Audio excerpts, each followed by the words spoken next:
Number 10. The Sea Peoples. Around 1200 BC, the world came apart. This is not a metaphor.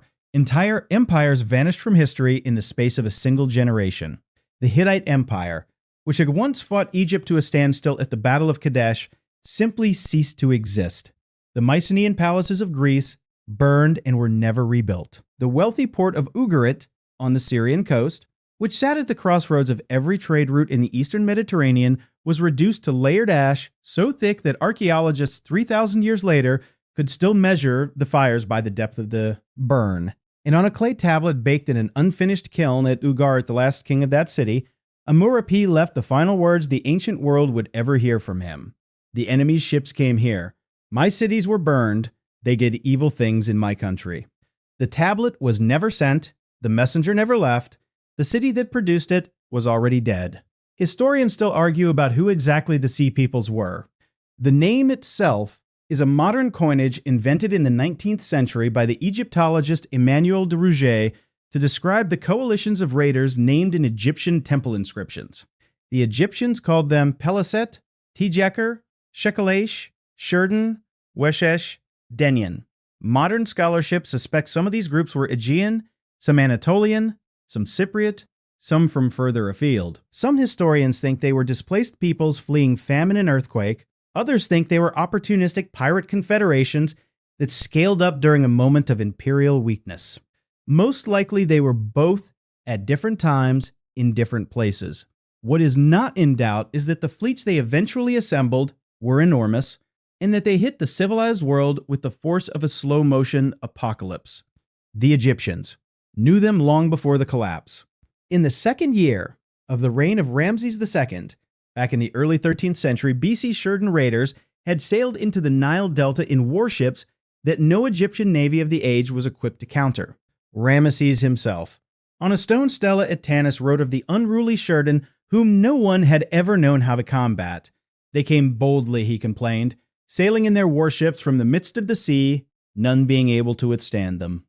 He captured some of them, and, being a pragmatist, drafted them straight into his own army. It was cheaper than fighting them again.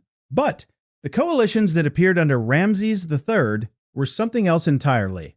They came not just with warships, but with families, oxen, and household goods loaded onto ox carts migrating across the ruined coasts of the eastern Mediterranean like a moving country.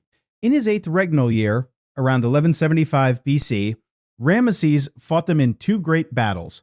First on land, at the Battle of Jahi in southern Lebanon, where Egyptian infantry crushed the vanguard. Then at sea, in the Battle of the Delta, where the pharaoh lured the enemy fleet into the shallow channels of the Nile mouth, hemmed them in with Egyptian ships, and had his archers lining the riverbanks shoot the raiders to pieces from the shore. On the walls of his mortuary temple at Medinet Habu, the scene is carved in triumph. Ships tangled together, bodies falling into the water, a pharaoh smiting his enemies. Ramesses saved Egypt, but only barely, and Egypt afterwards was a shadow of what it had been. Elsewhere, no pharaoh had saved anyone. The palace economies of the Bronze Age depended on a fragile web of long-distance copper and tin trade that ran from Britain to Afghanistan through the ports of the Levant. When those ports burned, the web tore. Metals stopped moving, grain stopped moving. Bureaucracies dissolved. Writing itself disappeared in some regions for centuries. When the world finally rebuilt, it did so in iron instead of bronze, in smaller kingdoms instead of vast empires, in an entirely new alphabet. The Bronze Age was dead, and whether the Sea Peoples caused the collapse or simply exploited it, they are the only pirates in recorded history credited with helping end an age of the world. That earns them the number 10 slot. Number 9. The Narentines, the lagoons of Venice sometime in the year 887.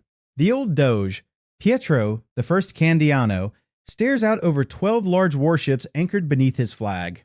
He has been in office for a matter of months and has decided to solve once and for all the problem that has been humiliating Venice for half a century. Somewhere south, along the rugged coast of Dalmatia, a people the Latin chroniclers call the Narentines have been picking off Venetian merchants, Venetian pilgrims, and Venetian tribute ships with such consistency that the young republic can barely conduct commerce in its own sea. Diplomacy has failed. Punitive raids have failed. Candiano has resolved to lead the mission himself.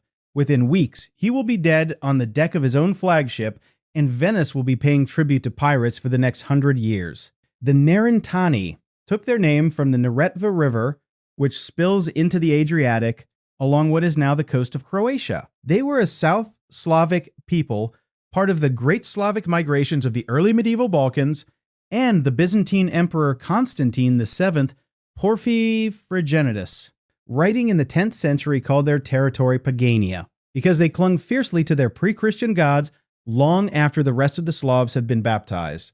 The Greeks called them Paganoi. The Venetians called them Narentani. What everyone called them, if they were being honest, was terror. Their coast was made for piracy. Rugged inlets, hidden bays, dozens of small islands scattered offshore, and mountains that turned inland pursuit into suicide. They built shallow, sleek, fast ships that could outrun anything the Byzantine or Venetian fleets could put on the water, ships that historians have compared to Viking longships in the same century. And their strategy was elegantly ruthless. Pick off the fat merchantmen, ransom the crews, or sell them into slavery. Vanish into the coves before any organized response could arrive. Around 834, they took a whole cluster of Venetian ships returning from Benevento.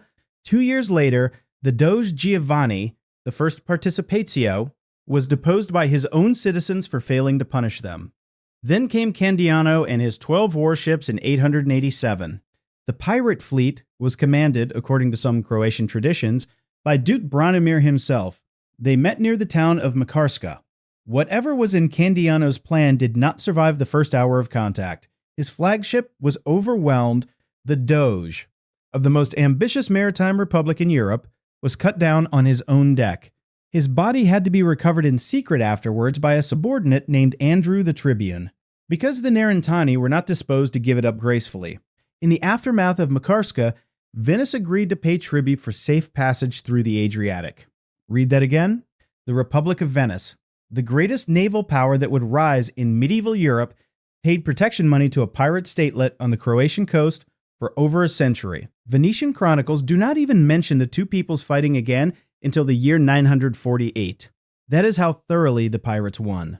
It took the arrival of one of Venice's greatest doges, Pietro Orseolo II, to finally break the arrangement. In the year 998, he sailed a full Venetian fleet down the Dalmatian coast, forced Narentine chiefs to swear allegiance, and took for himself the title Duke of Dalmatia. Even then, he did not quite conquer them. He hedged around Byzantine legal claims and worked more by coercion than annihilation. The Narentani faded from the sources by the 11th century, absorbed into the emerging medieval Croatian kingdom. But for over 150 years, a pirate republic of pagan Slavs on a strip of coast smaller than Belgium collected tribute from the greatest naval power in Europe and killed one of its doge in open battle. That is a fleet larger than a navy. Number 8. Rahmah ibn Jabir al-Jalahima, October 1826. Off the coast of Bahrain, an aging pirate warlord with a face like a battlefield map stands on the deck of his warship, listening for the sound of oars. He is nearly blind. His body is written all over with more than 20 old wounds from swords, spears, and bullets. He wears an eye patch because he lost the eye in one of his many wars, which makes him, according to one careful historian, the earliest documented pirate ever recorded wearing one. His name is Rahmah ibn Jabir al-Jalahima. He commands, in his prime, more than 2,000 fighters. And the Al-Khalifa raiders, now bearing down on his ship led by his own nephew, are about to learn how a man like him plans to die. Rahmah was born around 1760 in Grain, the port that would later become Kuwait. His father Jabir led their branch of the great Bani Utbah tribal confederation south to Zubarah on the coast of Qatar. In 1783, the confederation, including Rahmah's kin, conquered Bahrain from its Persian overlords. But the spoils were split unevenly, and the Al-Jalahima broke with the Al-Khalifa, afterwards moving first to Bushehr on the Persian shore and then to Khor Hassan in northwestern Qatar. There, Rahmah overtook his elder brother Abdullah in a struggle for leadership, and the clan turned wholesale to a life of raiding at sea. His early stake came from a decade of horse trading. He saved enough to buy a single ship and 10 companions. Within a generation, he was one of the most feared warlords in the Persian Gulf, moving fluidly between piracy against the Al-Khalifa, alliance with the Saudis, alliance against the Saudis, cooperation with the Ottomans, cooperation with the British, and outright war against most of them at some point. In 1818, he was even briefly recognized as Ottoman governor of Damnum. He made his base at Khorasan, then Damnum, then wherever his current alliance dictated. And he built up a fighting force estimated at 2,000 men under arms, with a fleet strong enough to embarrass the naval powers of the entire Gulf. The Englishman James Silk Buckingham, who met him and later wrote about him at length, called him the most successful and the most generally tolerated pirate, perhaps, that ever infested any sea. Buckingham described the physical Rahmah in unforgettable terms: thin, scarred all over, one eye gone, a face made even more ferocious by injury. Asked whether his damaged arm still allowed him to fight Rahmah, gripped a dagger and said he wished for nothing more than to face many enemies with his one strong hand at once.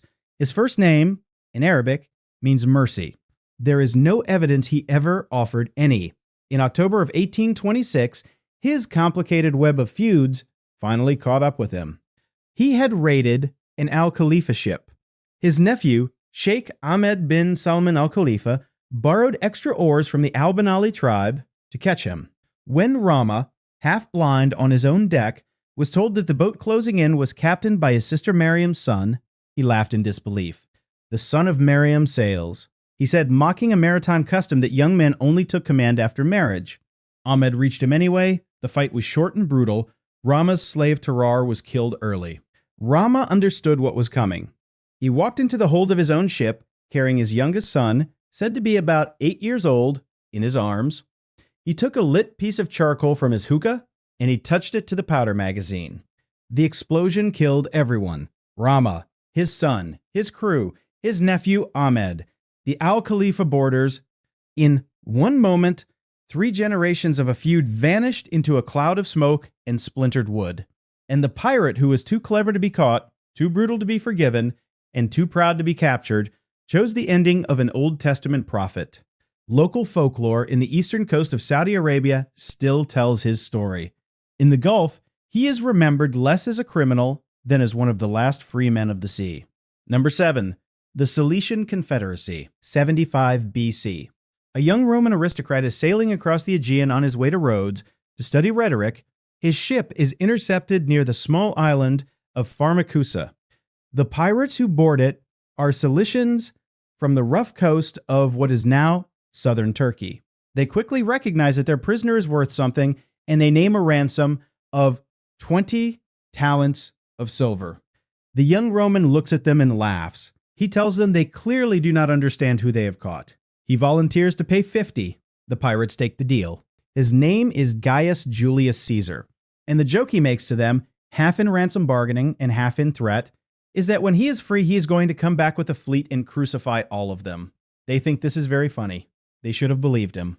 For nearly 40 days, Caesar lived among the pirates on their island stronghold. He wrote poems and delivered speeches to them, which he insisted they applaud. He told them repeatedly what he was going to do to them. According to Plutarch, they thought he was an amusing eccentric. When the ransom finally arrived, they released him. Caesar went straight to the nearest Roman port, raised a small private fleet on his own authority, tracked the pirates back to the same anchorage, captured them without difficulty, seized the ransom money back, and had them crucified as promised. In a rare gesture of mercy, he had their throats cut first before nailing them up. This is only one story in the enormous, grim history of the Cilician Confederacy. And Caesar was only one of hundreds of Roman notables kidnapped by them in the late 2nd and early 1st centuries BC. The Confederacy operated out of the rugged inlets of rough Cilicia, the mountainous stretch of coast in modern Mersin province. Its strongholds included the fortified ports of Caracasisium, Corycus, Soli, and Olympus. And according to Plutarch, at their height they commanded 1,000 ships and had sacked over 400 cities across the Mediterranean, including the sacred slave market of Delos in 69 billion C, where they overran the sanctuary and sold its population into the very trade the island had run. The Cilicians grew powerful in the vacuum left by the wars of the Roman Republic. Carthage had been destroyed in the 2nd century BC. Rhodes had been humbled. The Ptolemies and Seleucids were both in terminal decline. No power on the Mediterranean had a full-time navy capable of policing the sea, and the Roman Senate had never bothered to build one, in part because Roman senators found the pirates convenient. The Cilicians supplied enormous numbers of slaves to the Italian latifundia. On at least one recorded day, 10,000 human beings were sold on Delos. For decades, senatorial families quietly benefited from the arrangement. Then the arrangement broke down. By 70 BC, the pirates were kidnapping Roman aristocrats along the Via Appia, where the road ran near the coast. In 69, they sacked Delos. In 68 BC, they attacked the port of Ostia itself. The harbor of Rome burned a Roman naval squadron in its own basin, torched public buildings, and kidnapped 2 sitting senators. The price of bread in the city of Rome went vertical. This was no longer a nuisance. This was the empire's food supply being cut at the empire's doorstep. In 67 BC, the tribune Aulus Gabinius proposed a law, the Lex Gabinia, that would give a single Roman general unprecedented authority over the entire Mediterranean and 50 miles inland from every coastline for 3 years, with 500 ships, 120,000 infantry, and 5,000 cavalry. The Senate hated the proposal because they knew exactly who would receive the command. Pompey the Great, already the most popular general in Rome, already suspected of monarchical ambition. The People's Assembly passed the law anyway. Wheat prices crashed in the market the moment Pompey took the commission, before he had fought a single engagement, purely on the expectation that he would win. In 40 days, he divided the sea into 13 sectors, put a legate in charge of each, and swept the Cilicians eastward. In 67 BC, at Coricazium, he cornered what remained of the pirate fleet, defeated them in a set-piece naval battle, accepted 3,000 surrenders, and settled the survivors far inland as farmers. The war Rome had been unable to fight for a century. He ended in a summer. But the Lex Gabinia was the poisoned prize. It proved that a Roman general could hold command over the entire Mediterranean world outside the normal magistracies for years at a time, with resources the Senate could not audit. Every subsequent extraordinary command, including the one Caesar would later use to conquer Gaul, drew on that precedent. The Cilician pirates did not kill the Roman Republic, but by growing large enough to force Rome to invent the tool that killed it, they left a fingerprint on the entire history of the Western world. Number 6. Sir Henry Mainwaring. The Atlantic coast of Morocco, at the port of La Marmora, present-day Media, a tall, well-educated English gentleman in his mid-20s strolls the key of his private pirate empire. Behind him, at anchor, sits a fleet of 30 to 40 captured warships. Some are Spanish, some are French, some are Portuguese. All of them serve him. The Spanish ambassador in London is writing furious letters to King James I, demanding action. The French are threatening reprisals. The Sultan of Morocco is offering him lucrative alliance. The Dey of Tunis is offering him equal partnership in an entire regency and swearing on his own head that he will never be pressured to convert to Islam. Sir Henry Mainwaring is 26 years old. He is 1 year into his pirate career, and he is already famous enough that the crowned heads of Europe cannot decide whether to hire him or hang him. Mainwaring's story is a study in how the boundary between pirate and gentleman was in the 17th century entirely a matter of paperwork. He was born in 1587 into a wealthy English family. His maternal grandfather had been Vice Admiral of Sussex and a favorite of Queen Elizabeth I. He was educated at Brasenose College, Oxford, and trained as a lawyer. He briefly served the crown as a pirate hunter sent in 1610 to catch the famous rover Peter Easton. That mission failed. Mainwaring drew the private conclusion, common in his profession, that piracy paid better than pirate hunting. Around 1612, he set himself up at Marmora, which had earlier been Peter Easton's base. His policy was crafted with lawyer's precision. He would never attack English shipping, no matter how vulnerable.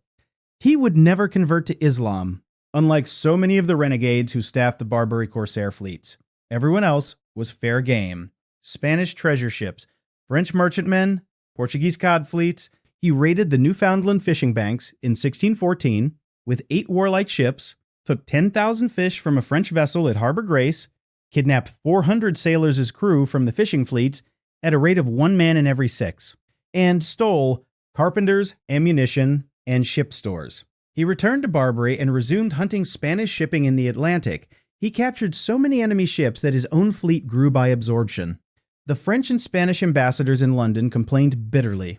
King James I faced a choice. He could pay the enormous cost of sending a Royal Navy expedition to Morocco, which he could not afford, or he could offer Mainwaring a pardon. Being canny with money, and having Mainwaring's helpful assurance that he had never attacked an English vessel, he sent an envoy to Marmora in 1615 with an offer.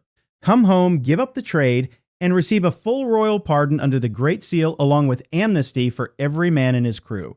Mainwaring accepted. In 1616, he was pardoned on the extraordinary grounds that he had committed no great wrong.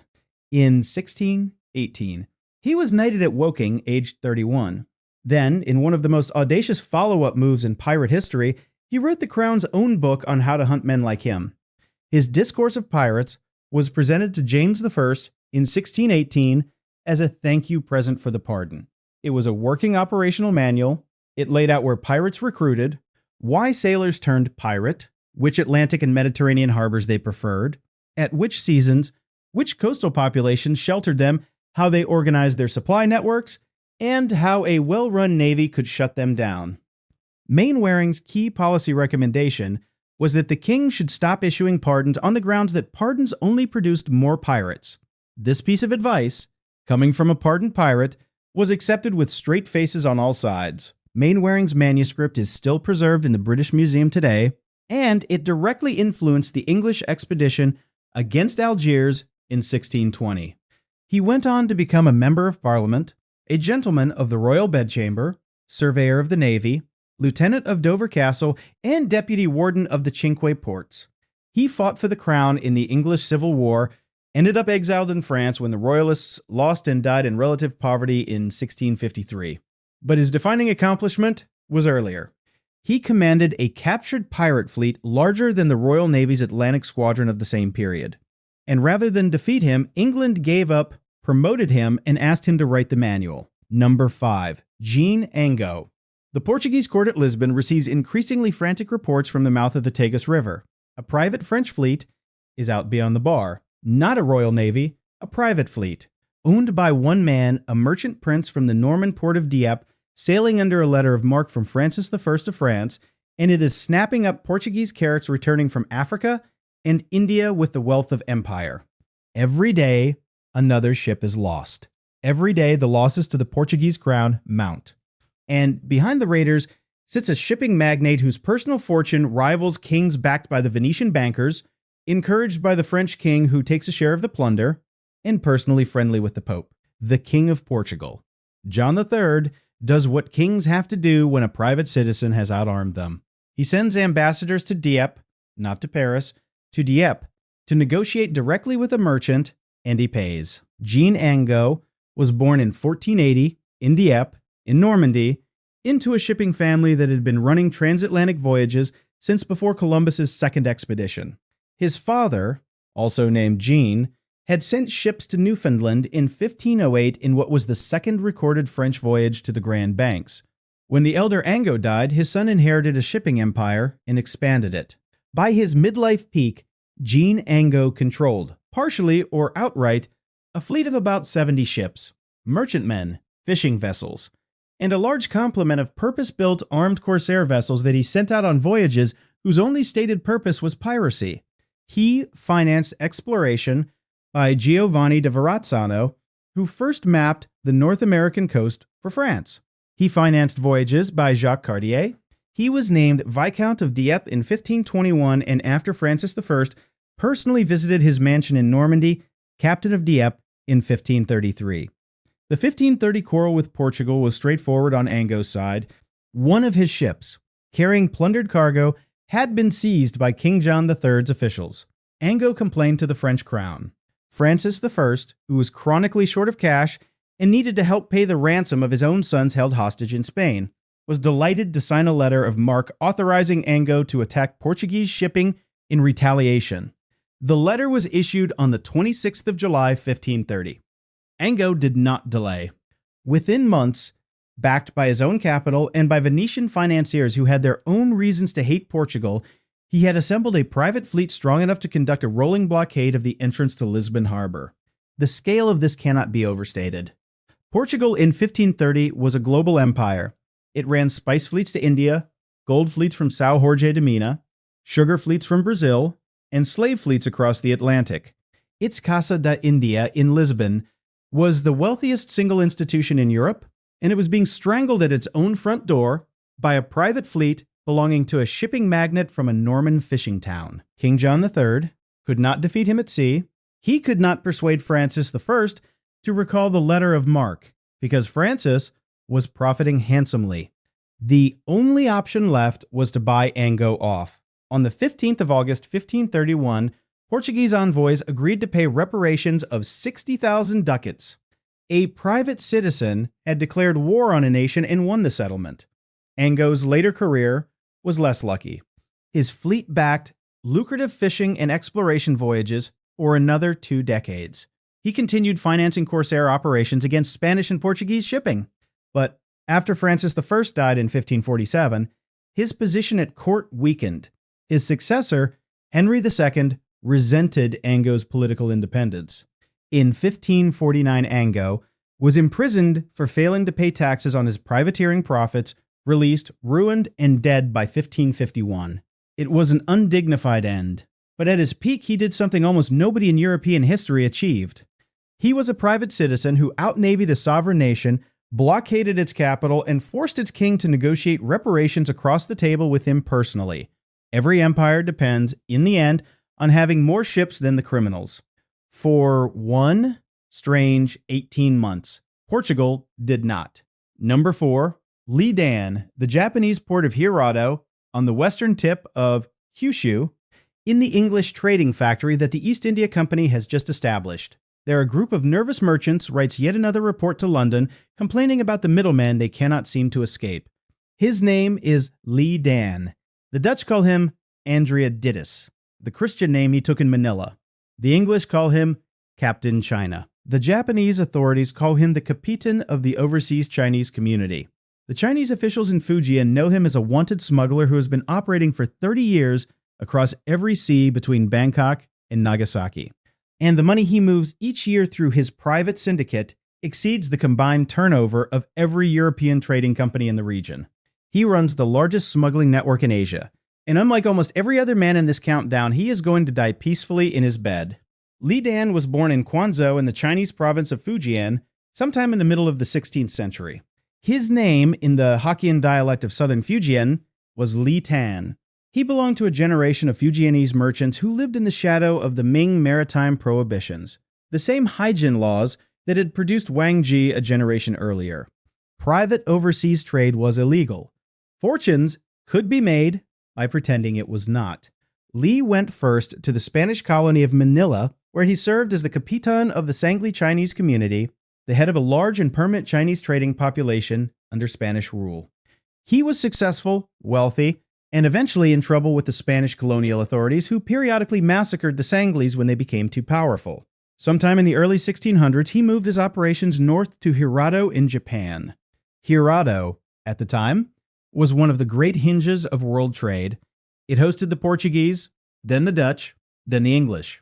It hosted large permanent communities of Chinese merchants operating under Tokugawa Red Seal licenses, the Shuansen system.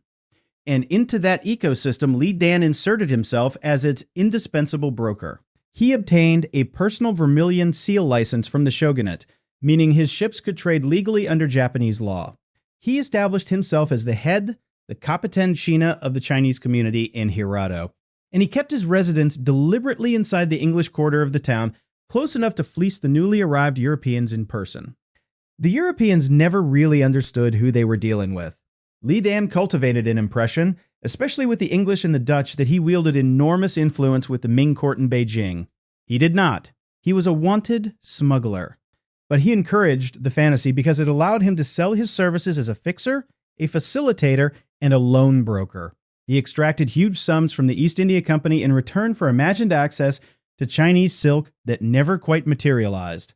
He gave his children European names to charm his customers. He held lavish banquets. Meanwhile, behind the theater, he ran a private syndicate that owned dozens of merchant ships, financed pirate raiders operating out of the Taiwan Strait, and controlled a smuggling pipeline that moved Chinese silk, Japanese silver, Southeast Asian spices, and stolen European cargo across half the world. His organization was the direct ancestor of the more famous Zheng Syndicate. His protege and second in command was a young interpreter and translator named Zheng Zhilong, who would soon inherit Li's operations and expand them into an empire that surpassed anything Li himself had built. Li Dan sponsored Zheng. Li Dan trained him. Li Dan sent him to Taiwan to make deals with the Dutch. And when Li Dan died in Hirado in 1625, apparently of illness, apparently in his own bed, apparently one of the wealthiest private men in East Asia, Zheng inherited most of the network intact. That is Li Dan's peculiar distinction. Almost every other name in this countdown ends with a public death: beheading, explosion, battle, execution in a prison courtyard. Li Dan died rich, unpursued, and mourned by the merchants he had spent his career fleecing. He built the largest smuggling and piracy network in Asia in the early 17th century, outnegotiated the Dutch and English East India Companies, and walked out of history through the front door. His fleet was by any measure larger than several contemporary national navies, and nobody ever caught him. Number 3, Shap-ng-tsai. October 1849. The mouth of the Tonkin River, off what is now northern Vietnam. A line of Chinese war junks, 64 of them, sit at anchor across the river bar. They mount, altogether, over 1,200 cannons, and are crewed by roughly 3,000 men. The flagship alone carries 42 guns and a crew of 140. This is the fleet of a pirate warlord named Shap-ng-tsai, who has spent the last decade making himself master of the entire South China Sea.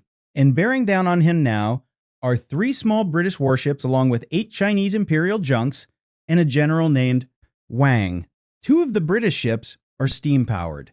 The pirates have never fought steam warships before. In 3 days, they are going to lose 58 of those junks and 2,000 of those men. And Shap-ng-tsai himself, unbelievably, is going to escape, surrender to the Qing government, and become an officer in the very navy that just failed to catch him. Shap-ng-tsai emerged in the 1840s at the head of one of the last great pirate confederations of the South China Sea. The Chinese state, humiliated by the First Opium War, weakened by the typing unrest brewing in the interior, and administratively broken along its coasts, could not police its own waters. Fleets of war junks based out of Tianpak and other harbors along the Guangdong shoreline preyed on shipping across the whole southern coast. Shap-ng-tsai commanded around 70 vessels, at his peak, from small fast raiders up to heavy war junks capable of engaging any warship then on Chinese waters. His lieutenant was Xu Yabao, known to the English as Chuyapu, who ran a parallel fleet nearby. Together, they levied protection money on merchants in Hong Kong and the treaty ports. They maintained networks of informants who reported the movements of Royal Navy vessels. They captured Chinese imperial ships whenever it suited them and ransomed the officers back to the Qing. As Commander John Charles Dalrymple Hay of the Royal Navy dryly observed, the audacity of the pirates knew no bounds. 2 events in early 1849 forced the British hand. Chuyapu killed 2 Royal Navy officers in a brawl. Shap-ng-tsai was blamed for sinking an American merchantman and 3 British ships. In the spring, the British in Hong Kong demanded a response. Dalrymple Hay was given his orders. In September of 1849, he took the Columbine HMS Fury, the East India Company steamer, Phlegethon, and boats from HMS Hastings and struck Chuyapu's base at Bias Bay. In a single day of action from 10 in the morning to sunset, the British destroyed 23 pirate junks averaging 500 tons each, wrecked. 3 more on the Stotts burned. 2 dockyards, and killed roughly 400 pirates while suffering, according to the reports, exactly 1 man slightly wounded. The Royal Navy had not so much fought the pirates as processed them. Then Hay chased Shap-ng-tsai south. He picked up General Wang and 8 imperial war junks along the way. On the 20th of October, off the mouth of the Tonkin River, near modern Haiphong, they made contact with the main pirate fleet. Shap-ng-tsai had chosen his position well. His 64 junks were anchored across the river mouth in a line mounting 1,264 guns of various weights. He opened fire at 600 yards. Most of his shot went high. The British and Chinese ships closed in. And then something happened that no pirate fleet in the South China Sea had ever seen before. The steam sloop Fury and the steam vessel Phlegethon began maneuvering directly against the wind, ignoring the tide, closing at will, choosing their engagements. The pirate junks depended on wind and current. The steamships did not care about either. Less than half an hour into the battle, a shell from the Phlegethon struck Shap-ng-tsai's flagship squarely in the magazine. According to Hay's own account, the entire junk was blown into the aircrew and all, and when the smoke cleared, scarcely a vestige of the proud vessel could be seen above water. The pirate flag continued to fly on the wreck until it too caught fire. Over the next 3 days, the joint force worked systematically through the anchored line. 58 pirate junks were destroyed. Over 2,000 men were killed. Xu Yabao was later betrayed by his own men to the British in exchange for reward money and hanged himself in a Hong Kong prison in March of 1851. But Shap-ng-tsai himself, along with 6 smaller junks and about 400 men, slipped out. He took his surviving fleet to another cove. He negotiated with the Qing court, and in one of the most improbable turns in the history of piracy, the Qing government granted him immunity from prosecution for all past crimes and commissioned him as an officer in the Imperial Navy that had just spent 3 days trying to sink him. The largest pirate confederation of the mid-19th century Pacific ended not with an execution, but with a promotion. Steam power killed his fleet. Bureaucratic pragmatism saved his life. Number 2. Zheng Zhilong. The waters off Liaoluo Bay, on the Fujian coast of southern China, a Dutch East India Company fleet backed by Allied pirate squadrons sails into the sight of a Chinese admiral flying the flag of the Ming Empire. The Dutch expect to teach the Chinese court a lesson in the price of restricting company trade. Instead, they meet a wall of war junks organized with European gunnery discipline, commanded by a former translator who had once worked for the Dutch themselves, and who now leads a fleet of over 800 ships along the entire coast from Japan to Vietnam. His name is Zheng Zhilong. In 1633, the Dutch will suffer the most serious naval defeat they ever endure in East Asian waters.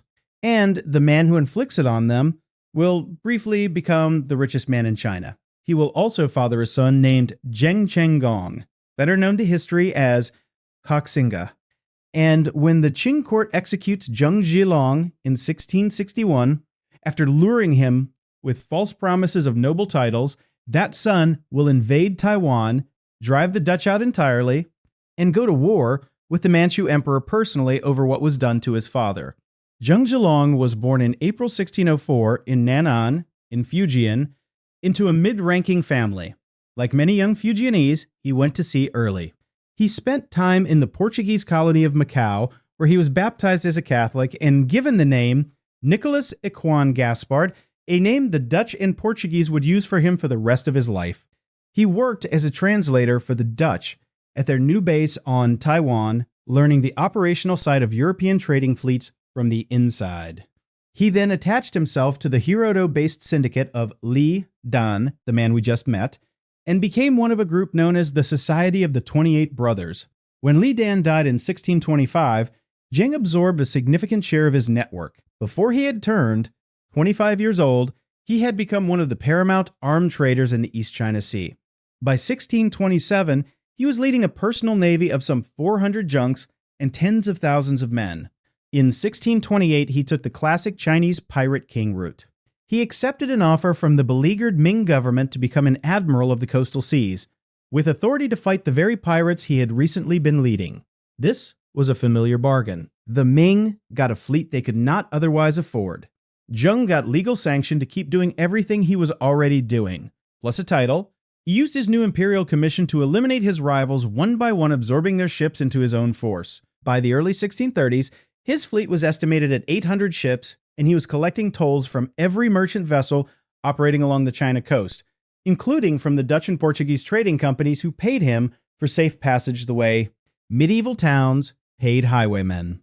He was, briefly, the wealthiest private individual in the entire Ming Empire. The Dutch found this intolerable. In 1633, The Dutch East India Company's governor on Taiwan, Hans Putmans, allied with a rival Chinese pirate leader named Liu Shang and sailed north to force Zheng into more open trading terms. On the 22nd of October, 1633, at Liao Lo Bay off Kinmen Island, Zheng caught them. He used a mix of large war junks and fire ships. The Dutch fleet was scattered. Several ships were lost. It was a rare defeat inflicted on a European fleet by an Asian one in the 17th century, and it forced the Dutch back to purely defensive positions on Taiwan. From then on, Zheng Zhilong was the effective master of the sea lanes of southern China. When the Ming dynasty collapsed in 1644 to the invading Manchu Qing, Zheng backed a Ming pretender, the Prince of Tang, in Fujian. He offered his own son, then a promising young Confucian scholar, to the prince who conferred on him the imperial surname Zhu. That is where the boy came to be called Guo Xingye, lord of the imperial surname, which the Dutch rendered as Koxinga. But Zheng Zhilong was a merchant to the core. When the Ming cause looked lost in 1646, and the Qing offered him titles and safety, he defected. His son refused to follow him and continued the fight, becoming the most feared Ming loyalist commander in southern China. The Qing, having Zheng Zhilong in their possession, tried to use him as leverage. They gave him a noble title, then they stripped him of it. They asked him to write letters to his son. They asked him to negotiate his son's surrender. Koxinga refused every overture. In 1655, Zheng Zhilong was imprisoned. In November of 1661, at the Kaishiko execution grounds in Beijing, he was beheaded. One of the wealthiest men China had ever produced, killed because his son would not stop fighting. Koxinga's response was almost operatic. He invaded Dutch Taiwan the same year, forced the surrender of Fort Zeelandia in 1662, and established the Kingdom of Tungning as a Ming loyalist state that would survive until 1683. A pirate fleet had first blocked the Dutch, then defeated them in battle, then ejected them from an entire island, and in the process founded the last independent Chinese kingdom to challenge the Qing. All of it grew from the 800 ships of one man, number 1, Wang Zhi. The year is 1557. Zhushan Island, off the coast of Zhejiang, a Chinese pirate king walks calmly ashore, unarmed, to receive the imperial pardon he has been promised. He has been assured that if he surrenders and helps the Ming government end the maritime chaos of the Jia-Jing era, he will be rewarded with legal recognition, permission to trade, openly, and an official commission. In his own home port, across the sea, in Japan, he leaves behind a walled Chinese quarter, thousands of armed followers, a syndicate stretching from Kyushu to Siam, and a personal reputation so towering that he has styled himself King of Huizhou and Captain of the Five Peaks. He has been told by high Ming officials that the emperor himself has approved his amnesty. He is wrong. He will spend the next 2 years in prison waiting for a pardon that is never coming. And in January of 1560, he will be beheaded at Hangzhou, killed because he was too large to be permitted to live, and pardoned only in the sense that the executioner was allowed to bury him afterwards. Wang Zhi was born in the early 16th century in Shi County in Anhui province. He began as a salt merchant, which was itself a semi-legal business in Ming China, and drifted into full-time smuggling as the imperial haijin, the maritime prohibition, cut off every legal outlet for private overseas trade. By the 1540s, he was operating out of the notorious smuggler haven of Shuangyu, an island port off Zhejiang, where Portuguese, Japanese, and Chinese merchants met in open defiance of Ming law. In 1548, the Ming provincial official, Zhu Wan, destroyed Shuangyu in a punitive raid, killing hundreds and burning the entire settlement. Wang escaped to Japan. There, on the invitation of the local warlord Matsuru Takanobu, he set up a new base, first on Fukui in the Godo Islands, and then, most consequentially, at Hirado in Kyushu. Hirado, under Wang Zhi, became something extraordinary. He built a walled Chinese quarter of his own inside the port, effectively a private city within the town. He was recognized by the local daimyo as the leader of the Chinese community. He styled himself Wufen Chuanzhu, Captain of the Five Peaks, then Jinghai Wang, King of the Clean Ocean, and finally Hui Wang, King of Huizhou. He was in every practical sense a king. His syndicate ran, at its height, an estimated network of over 10,000 followers, operated fleets of up to 100 junks in single expeditions, and stretched from the Japanese archipelago down through the Ryukyus, Taiwan, the Philippines, and as far south as Siam. He controlled saltpeter and Chinese silks moving into Japan, Japanese sulfur moving south, Portuguese firearms moving into the whole region. In 1543, it was Wang's shipping network that brought the first Portuguese to Tanegashima in Japan, an accidental arrival that introduced the matchlock arquebus to Japanese warfare and changed the course of the Sengoku period. He had, in the calm assessment of modern historians, more influence on the trade of the mid-16th century East China Sea than any single sovereign in the region. His raids on the Chinese coast during the Great Jiajing Wokou disturbances of the 1550s were catastrophic. The word woku, literally dwarf raiders, was traditionally applied to Japanese pirates, but the great majority of Wang's followers were in fact Chinese, with Japanese, Korean Portuguese, and other mercenaries mixed in. His fleets sacked cities along Zhejiang and Fujian. They pushed inland almost to Nanjing. The Ming military, exhausted by decades of frontier war with the Mongols, could barely respond. The imperial anti-piracy commander Hu Zongxin eventually concluded that no purely military solution was possible and turned to diplomacy. He opened negotiations with Wang Zhi through Wang's own family, whom the Ming had detained as leverage. Wang, for reasons that historians still debate, decided to trust Hu. He had extracted a written promise of amnesty. He had extracted assurances of legalized trade. He believed, perhaps because he had spent so long as a king himself, that his fellow princes and officials would keep their word to a fellow ruler. He sailed to Zhoushan Island in 1557 and gave himself up. Hu Zongxian did want the deal to hold. Powerful officials at the Ming court did not. They saw Wang as a rebel too dangerous to legalize, a precedent too corrosive to admit. He was arrested. He waited nearly 2 years in a comfortable nobleman's prison for the pardon Hu had promised him. It never came. On the 22nd of January in 1560, at Hangzhou, Wang Zhi was executed by beheading. He is said to have died calmly, expressing only regret that he had believed the promises of officials.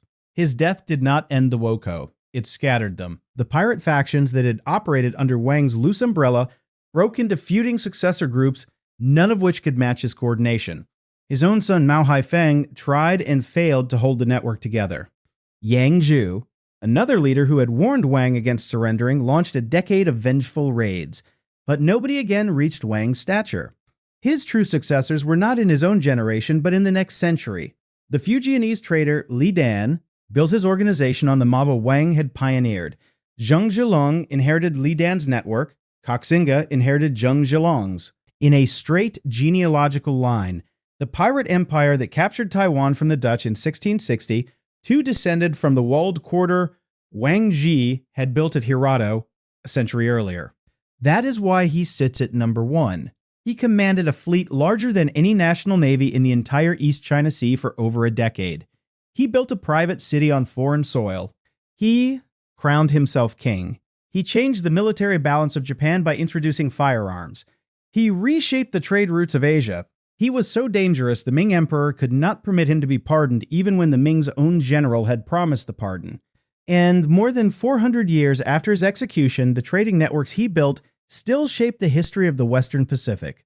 Wang Zhi did not just command a fleet larger than a navy. For a generation, he was the navy of the East China Sea, and the emperors of China and Japan combined could not outship him.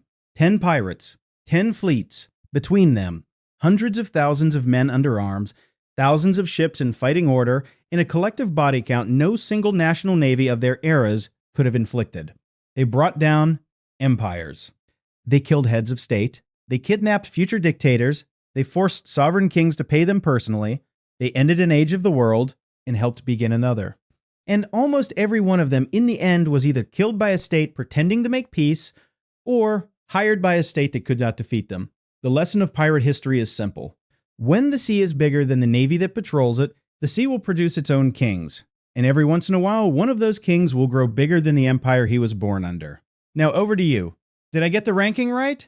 Should the sea peoples be higher, given that they helped end an age of civilization, or lower, because we still argue about whether they really existed as a coordinated force. Should Wang Zhi and Zheng Zhilong swap places? Should Jean Ango be ranked above Henry Mainwaring, or the other way around? Drop your ranking in the comments, tell me who you would have added, and tell me where in the world you're watching from. Our community reaches every continent, and I read every comment. If this deep dive changed how you think about pirate history, smash that like button. It genuinely helps push this kind of hidden history to more people. Hit subscribe if you're new here and turn on the notification bell because we've got more stories like this coming, more forgotten fleets, more pirate empires the history books skip past. Thank you for watching. These men and their fleets deserve to be remembered. We will see you in the next one.